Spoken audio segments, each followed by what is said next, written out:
Hey everyone, this is Infinite Calico of Ethical Aquatics. I've seen a few questions in a few spots about people talking about wanting to take this out of a Fluval Flex. And I already have one over here that had that taken out. Don't mind my room, by the way. It's mid-renovation, and also the chickens are in here, making it basically a nightmare to deal with.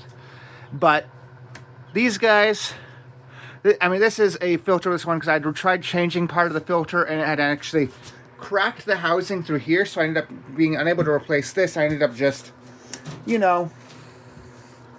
effectively went for this option. Now, you will need a razor scraper for supplies. Don't even need a nice one because you're going to cut the silicone. I'm careful around the corners. I don't particularly cut at the corners because I don't want to damage the bottom seals, silicone. But let's get started. Yeah. This is only really the first video we plan on producing. There's going to be other videos that are a variety of things for support the ethical aquatics mission. I really wish I had a camera person at this point, or a fixed camera, but and also you'll notice like these things, there is this issue where they don't always, have the best seal. And like in here, there's a sand peat mixture because this was going to be a wild betta tank. I mean, it still is. It's just I'm changing the filter type because I'm dramatically changing my overall fish room plans for my bedroom. But yeah. And I will mention on peat, because I did just say it by name, while it is one of the best ways to drop pH, there's a lot of ethical concerns. Educate yourself on it. I use it just right now because it's going to be the safest way for me to do it, and I get it. Literally, I bought exactly one package from it.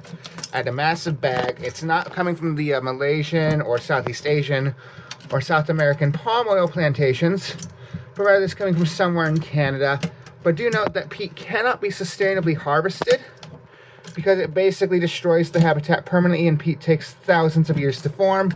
So I'm working on alternatives in the future after my initial tank's set up and after my initial stock runs out. I will be looking at other options just to handle those kinds of things. But yeah, you kind of see what I'm doing. I'm just trying to separate it from the seam. My other one is actually easier because it was a lot less good seals. This is a tank that has been less punished by me over the years of dealing with things. But yeah, here we are. Just gonna get down there. And you will, of course, do a final go over. Oh yeah, these are my gerbils. I need to get them a little bit more enrichment too, but they just finally got into that tank after being in a temporary temporary housing tank for far too long. So I'm just letting them be in there and get used to it before I do some other things. But yeah, here we are.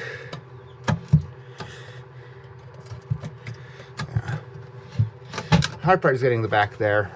My other tank that actually ripped off pretty easily just once I disconnected from all of here. But let's just see if I can't start. Even if it breaks this piece, I don't really care because I'm not keeping this piece. It's not going back in. Also, Fluval Flex, I would say, have really nice. They're really nice already without this style of doing it. I've used their pre-built filters quite a while. It's a bit powerful for betas. And you can buy all kinds of aftermarket products. There's actually a really great 3D printing market for these things.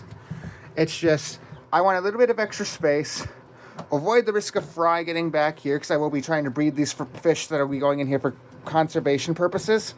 They're not, novelty keeping fish. Because like a lot of these species, if you're keeping rare wild type betas, especially those that might have come from potentially poached sources before you were able to get a hold of them and get them into good care, you need to make sure you're breeding them and have connections with conservationists that can support the habitat, and that you're not doing what happened to domestic betas where they got basically hampered by their breeding to where they can never go back into their own natural habitat. Feral betas in Australia are a whole nother topic, but yeah. Let's try this out.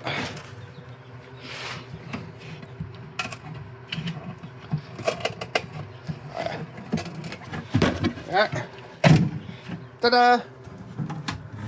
Now, keep in mind I'm not an expert at this kind of thing. I've just done it before, and I just wanted to make this video on how to do it to help. I don't even know. Oh, that's a bit of carpet down there. Jesus. How to handle it for somebody I know on another server. I can't even remember it's my server. I just saw somebody wanting to learn how to do a Fluval Flex today. I think it was rice fish or something that kept getting into their compartment. So I'm just gonna work on this, you know.